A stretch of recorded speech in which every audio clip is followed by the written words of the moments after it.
2 winters ago, I watched a woman die in front of me for the second time. Her name was Eleanor, 71 years old, and she had already technically died once that morning, on her own bathroom floor, before the ambulance brought her back. I remember the smell of the ER that day.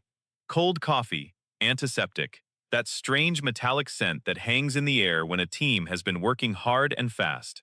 I remember her daughter standing in the hallway, still in her pajamas, holding one shoe, just one. She'd run out of the house so fast she'd only grabbed one shoe. And I remember the question that daughter asked me, the same question I now ask every single patient over 60 who walks into my office. Doctor, she does the exact same thing every morning. She's healthy, she walks, she eats well. What did she do wrong? I've been a cardiologist for 19 years, more than 2,600 procedures. I've stood at conference podiums, I've published papers most people would fall asleep reading, and I stood in that hallway, in my white coat, with all of it, and I could not give that woman a straight answer. Not right away. Because the truth is, Eleanor didn't do anything wrong. Not by the standards your doctor would recognize in a 10-minute visit. She made one small, ordinary mistake. The same one I'd bet, right now, that you make too. And I'm going to tell you exactly what it is. But not yet. Because if I just blurt it out in the first minute, you'll nod, you'll think, oh, I already know that, and you'll click away, and then it can't help you. So stay with me. Because what happened to Eleanor in the first 60 seconds of her morning is happening in millions of bedrooms tonight, including, quite possibly, yours. Let me ask you something before we go further, and I want you to actually answer this in the comments, not what you think the right answer is. What you really do. What is the very first thing you do the second you wake up? Do you sit up fast? Reach for your phone? Swing your legs out of bed and stand? Write it down. Be honest. Because in a few minutes, you're going to look back at your own answer and something is going to click, and it might be the most important click of your life. Now, let me tell you what nobody explained to Eleanor. What nobody explains to most people over 60. What your body is actually doing in the dark, quiet moments before your eyes even open. Your body does not wake up gently. It detonates. Somewhere around 6 a.m., a clock buried deep in your brain, your circadian rhythm, hits an alarm you can't hear, and it dumps a chemical called cortisol into your bloodstream. Within 15 minutes of waking, cortisol can jump by 50, even 60%. This is your body slamming its foot on the gas pedal of an engine that's been cold all night. At the same time, your nervous system flips a switch. It goes from rest to fight or flight in seconds. Adrenaline floods in. Your blood pressure can climb 10, 15, 20 points before you've even sat up. And here's the part almost nobody talks about. You've gone 7, 8 hours without a single sip of water. Every breath you exhaled all night carried moisture out of your body. So by morning, your blood isn't flowing like water anymore. It's thicker, stickier, closer to honey. Now put those three things together: a racing hormone surge, spiking pressure, and thick, sticky blood. That is the storm. Every single morning, your heart wakes up inside a storm. For a 30-year-old, no problem. Their arteries are like fresh garden hoses, soft, flexible, springy. But by 60, 70, 80, those hoses have stiffened. They've spent decades under pressure. They don't stretch and bounce the way they used to. And this is where I need to tell you something the medical system almost never has time to explain. In a standard clinic visit, a doctor has maybe 10 minutes. 10 minutes to check your pressure, adjust a prescription, and move to the next room. There is simply no time to explain what I call cellular rust, ED, the slow, silent oxidation that stiffens aging vessels from the inside year after year until one ordinary morning becomes the morning everything changes. It's not that the information is hidden, it's that nobody has the minutes to sit with you and say it out loud. So I will, because there are a handful of small, harmless morning habits that turn that natural storm into something far more dangerous. And Eleanor was doing at least one of them, so statistically, are you. Before I show you the first one, if you are over 60, or you love someone who is, tap that subscribe button right now. I'm not saying that for the numbers. I'm saying it because the way these platforms work, if you don't, this video vanishes. It gets buried. And the exact person who needs to hear the last habit in this list, the one that nearly killed Eleanor, might be your husband, your wife, your mother, and they'll never see it. You think you'll remember to come back. You won't. Subscribe now so it's here when it matters. Okay, the first mistake. The first mistake is something roughly 9 out of 10 people do without a second thought. Standing up the instant they wake. The alarm goes off. Your eyes open, and boom, legs over the side, up on your feet, moving before your brain has even finished booting up. It feels disciplined. It feels like something a productive person does. For someone over 60, it can be the most dangerous 2 seconds of the day. Here's what happens inside you. All night, lying flat, your blood is spread out evenly. Gravity isn't pulling it anywhere. Everything's balanced. Then you stand, and gravity yanks nearly a liter of blood straight down into your legs and belly. A full liter. Gone from the upper half of your body in about 3 seconds. Suddenly your heart has far less blood to send up to your brain, and your brain is fussy. It can't store oxygen. It needs a fresh supply every single second, or its cells start to suffer. In a young body, tiny sensors called baroreceptors catch this drop instantly and tell the heart, beat faster, fix it now. It happens so fast you don't even notice. But with age, those sensors get slow, sluggish. Like a smoke detector with a dying battery, it still works, it just goes off late. And in that delay, your brain is starving. You feel dizzy, your vision blurs, you see stars, your knees turn to water. This is called orthostatic hypotension, and in older adults, it's behind a huge share of falls that end in broken hips, head injuries, hospital beds. The very thing so many of you fear most, losing your independence, becoming the one who needs help instead of the one who gives it. But it doesn't stop at the fall. When your sluggish body finally realizes what happened, it panics, it overcorrects, it fires off a massive burst of adrenaline to shove your pressure back up. And now your heart goes from starving to slamming, beating hard and fast against high pressure in seconds. In a heart already stressed by the morning storm, that violent swing can, in the worst cases, throw off the rhythm entirely. The fix costs nothing and takes 2 minutes. When your alarm goes off, don't move. Stay flat for 30 to 60 seconds. Take 5 slow, deep breaths. Let your body understand there's no fire. Then sit up slowly. Sit on the edge of the bed, both feet on the floor, for another minute. Roll your ankles in slow circles. That gently pumps blood back up toward your heart. Then stand. 2 minutes. That's the whole thing. Now, was that the mistake that got Eleanor? No. Hers was worse. And it's coming. But first, there's one you're probably making right now, before you've even had breakfast. The second mistake is one almost nobody thinks about. Not drinking water the moment you wake up. Most people reach for coffee, or the bathroom, or, let's be honest, the phone. And meanwhile, your body has spent all night quietly losing fluid, breath by breath. Remember that honey blood I mentioned? This is where it becomes a real problem. There's a name for it: hemoconcentration. Your fluid drops overnight, but the solid stuff in your blood stays the same. So the blood gets thicker, stickier, and much more willing to form a clot. Picture your heart trying to push honey through narrow pipes instead of water. It has to squeeze harder, work harder. At the exact moment it's already fighting the morning surge. And thick blood doesn't just strain the pump. It makes the tiny platelets in your blood clump together far too easily, like little magnets snapping shut. If there's any rough spot inside an aging artery, those sticky platelets can pile up there. And that, right there, is how a great many heart attacks begin. It's no accident that most heart attacks strike between 6 a.m. and noon, when the blood is at its thickest and stickiest. The risk of a heart attack runs around 40% higher in the morning. Stroke risk, nearly 50% higher. Same storm, same window. The fix is almost embarrassingly simple. Tonight, before bed, put a glass of water on your nightstand. Tomorrow, drink it 300 to 400 milliliters, room temperature, for the very first thing. Before the phone, before the bathroom, before coffee, before anything. Within minutes, you start thinning that honey back toward water. The clumping eases. Your heart's load lightens.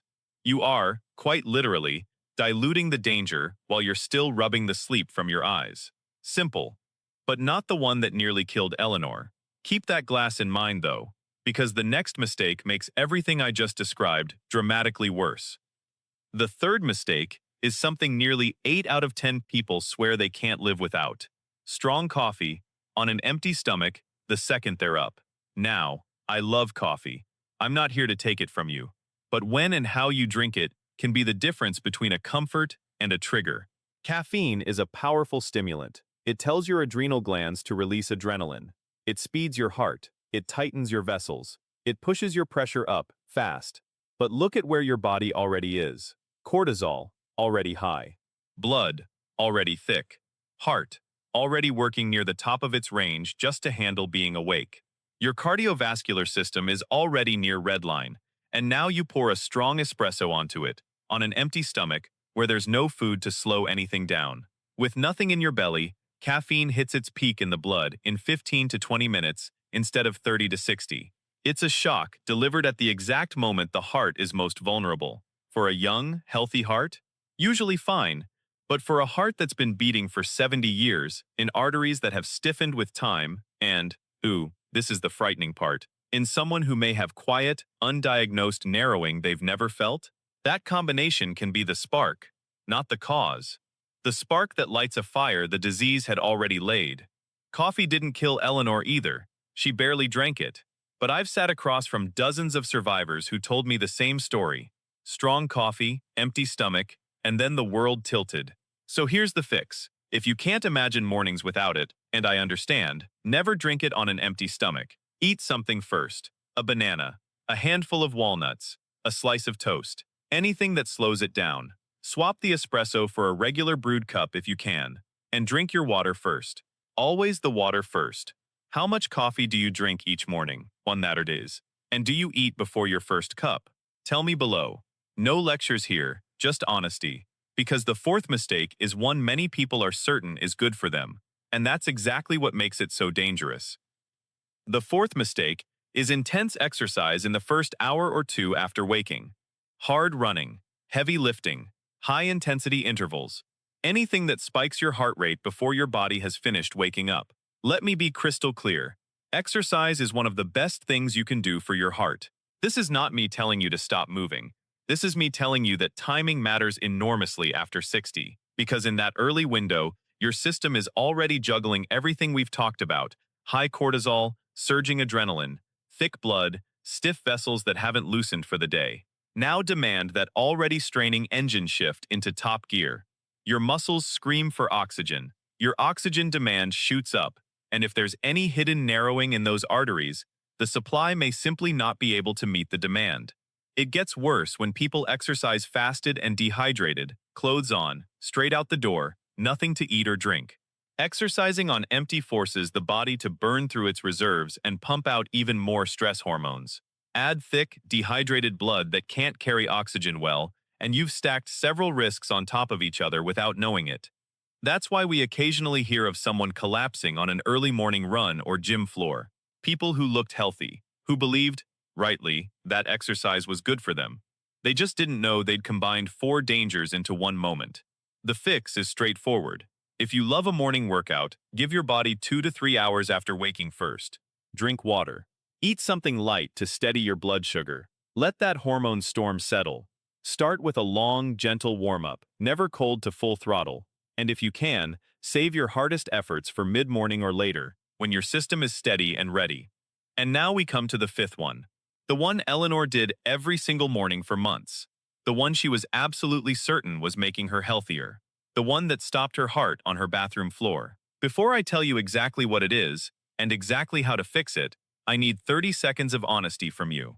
If anything so far has been useful, if you can now see how these small, ordinary habits stack up into something serious, tap that like button. I'll tell you plainly why it matters. I can spend weeks researching and building something like this, but if people don't interact with it, the platform simply hides it.